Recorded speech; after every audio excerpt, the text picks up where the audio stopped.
In this video, we're going to talk about carbohydrates. So we're going to talk about the structure, nomenclature, or naming carbohydrates, and converting Fischer to Haworth projections.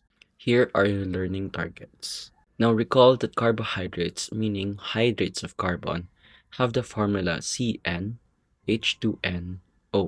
It means that for every carbon, you have 2 hydrogen atoms and 1 oxygen atom. Some examples include glucose, which is your blood sugar, cellulose, which is the structural component in plants, and ribose, component of ribonucleotide. We also said that these are the most common organic compound. Now in organic chemistry, we have what we call functional groups. Functional groups are specific groups of atoms within molecules that have characteristic properties and predictable chemical behaviors. So this slide shows the functional groups in organic chemistry, but for this video you only need 3 functional groups: the alcohol group, the aldehyde group, and the ketone group. So when we have alcohol, you have the formula ROH. So when you see an OH later, that is an alcohol or a hydroxyl group. This slide shows the difference between ketone and aldehyde. The formula for ketone is R C double bond O, or the carbonyl group, and R prime. Think of R as X in mathematics. X is any number, right? R in this case is any atom. But since we're talking about carbohydrates, this could be C or carbon or H hydrogen. For example, this one, C, C, C. Okay, same with this, C carbonyl C. Now, if you have an aldehyde, the formula is R C double bond O H. Okay, so here we have the C double bond O H and your R. Same here. Okay, that's the difference. Now, this is important because fundamentally, carbohydrates are defined as an aldehyde or ketone that has multiple hydroxyl groups. Now, in naming carbohydrates, we use this formula: prefix plus number of carbon atoms plus the suffix. Consider this example. So this example shows the Fischer projection formula. Fischer projection represents 3D objects by using 2D objects. So the prefix, if you see an aldehyde, the prefix would be aldo. If you see a ketone in the carbohydrate, that would be a keto. This one is an aldehyde, so our prefix will be aldo. Next, number of carbon atoms. We use tri, teter, or tetra without a, pent, hex, hept, oct, non, dec. Notice that it starts with 3 because the simplest carbohydrate will have 3 carbon atoms. Okay, now going back to our example, let's count the carbon atoms. We have 6 carbon atoms, so our next word would be hex. And the suffix of carbohydrates, they always end with O's. So we just add O's. So this D-glucose is an aldohexose. Now think of aldohexose as the surname. Okay, it's like a family name. Glucose is like the first name. Now to summarize this step, first you have to name the functional group. Number 2 is to count the number of carbon atoms. Number 3 is to add the suffix -ose. Now, if you notice, we have this D in front of glucose. That is actually the fourth step. Fourth step is to determine the D or L configuration. D means dextro, so it means right. L means levo, which refers to left. So how do we determine the D or L configuration? It is based on the orientation of the hydroxyl group or the OH group on the highest numbered chiral carbon. New term alert: chiral carbon. Chiral carbon is a carbon atom that is attached to 4 different groups or atoms. For example, this carbon is attached to hydrogen, fluorine, bromine, and hydroxyl group. Each one of them is different from one another. Carbon here has 4 unique attachments. So this is a chiral carbon. Chiral carbon. This carbon is what we call a chiral carbon, meaning it's not chiral. Why? This carbon is double bonded to an oxygen. So the attachments of this carbon are not unique. Same with this carbon. This carbon has two hydrogen atoms. Remember, a chiral carbon should have four unique attachments. You have two hydrogens here, so it's not. This carbon, however, is bonded to an oxygen, to a hydrogen, a carbon double bonded to oxygen and bonded to hydrogen, and a carbon bonded to an oxygen and two hydrogen atoms. So this carbon and this carbon are different. So we say that this carbon in the middle is chiral. Now the rule is, if the hydroxyl group is on the right of the Fischer projection, it is a D sugar. If the hydroxyl group is on the left of the Fischer projection, it is an L sugar. Now pause this video and determine the chiral carbons. Okay, so we have this carbon atoms. Now the rule is hydroxyl on the highest numbered chiral carbon. Carbon number 5 is the highest numbered chiral carbon. This carbon number 6 is not chiral, so it's not counted. And the hydroxyl group on carbon number 5 is on the right, so we say that it is a D sugar. Hence the name D-glucose. Now let's convert Fischer projection to a Haworth projection. A Haworth projection represents the three-dimensional structure of cyclic sugars in flat, two-dimensional diagram or ring form of sugars. This is an example of a Haworth projection. When you see a structure like this, always know that the darker side, this side, is closer to us, and this side is away from us. Imagine a notebook and look at it from the top. It's like a table, right? So that's how it looks.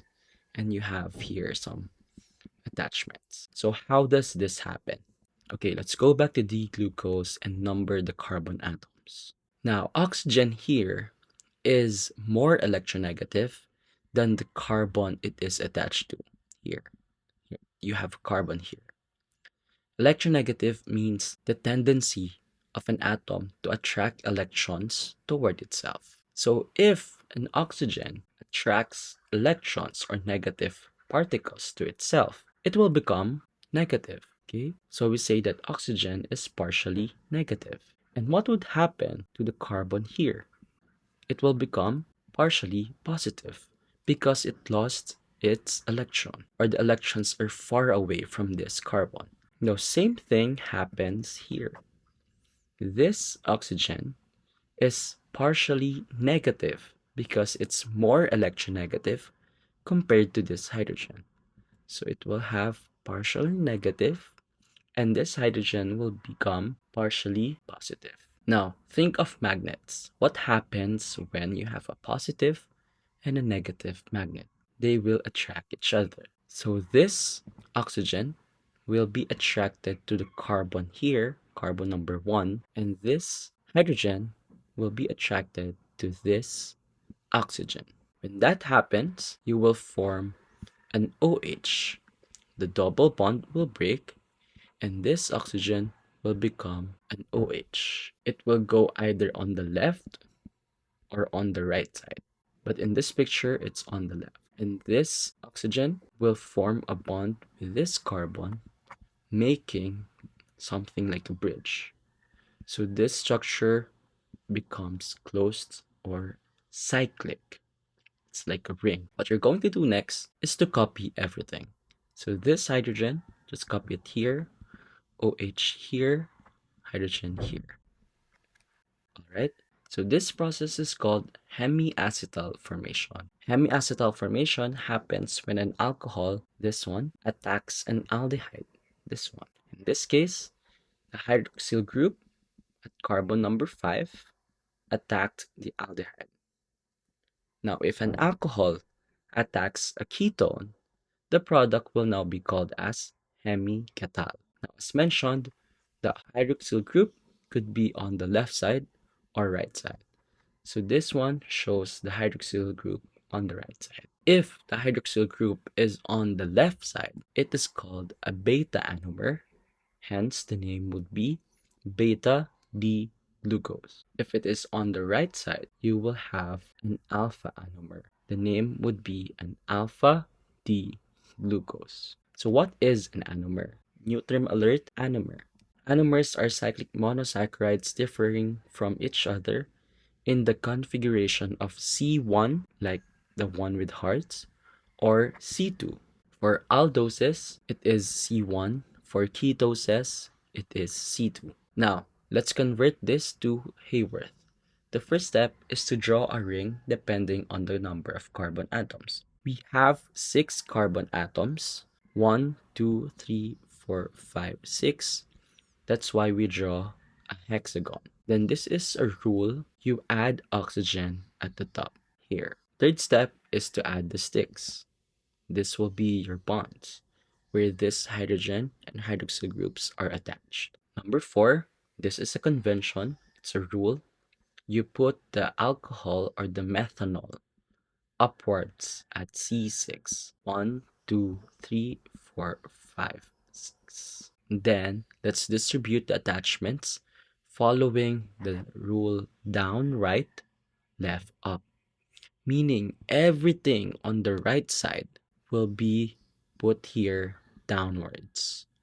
Everything on the left side will be put here upwards. Let's start with the left. This is OH, left, H here, OH, H. And if you notice, this H can't go up because you have your methanol here. So it will be forced to go down.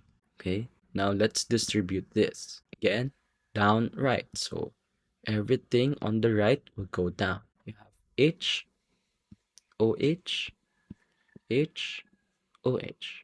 So that's how you draw a Haworth projection. Now, what if you're given a Haworth projection?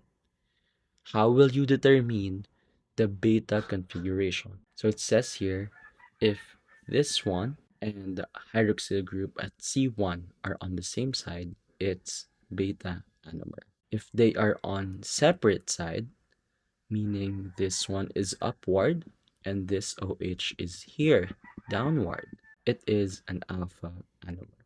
Remember, in hemiacetal formation, OH at C5 attacked the aldehyde. This resulted to a 6-membered ring. This ring is called pyranose. That's why in some references, this will be called as a glucopyranose if you have this structure. Okay? Now notice at C4, you have an OH, right? So this could attack the carbon here. And when that happens, it will now be called as a furanose. The C4 bonds with this one. This forms a ring called a furanose. That's why in some books it's called a glucofuranose. Furanose is unlikely to form due to ring strain.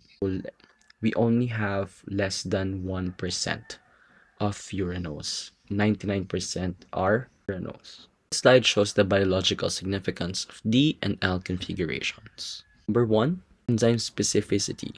Many enzymes are very specific to the D or L configuration. Most enzymes, they only recognize D-glucose and not L-glucose.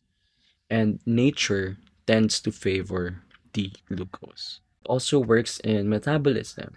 These sugars and L-amino acids are predominantly found in nature and are crucial for metabolic processes. For example, human cells use D-glucose for energy, not L. Cell recognitions, the D and L forms of sugar and amino acids play roles in cell signaling and recognition, acting human responses and cellular interactions. So in pharmaceuticals, the activity and effectiveness of drugs can depend on their D or L configurations. For example, L-ascorbic acid. L-ascorbic acids are mostly used in skincare. That is all.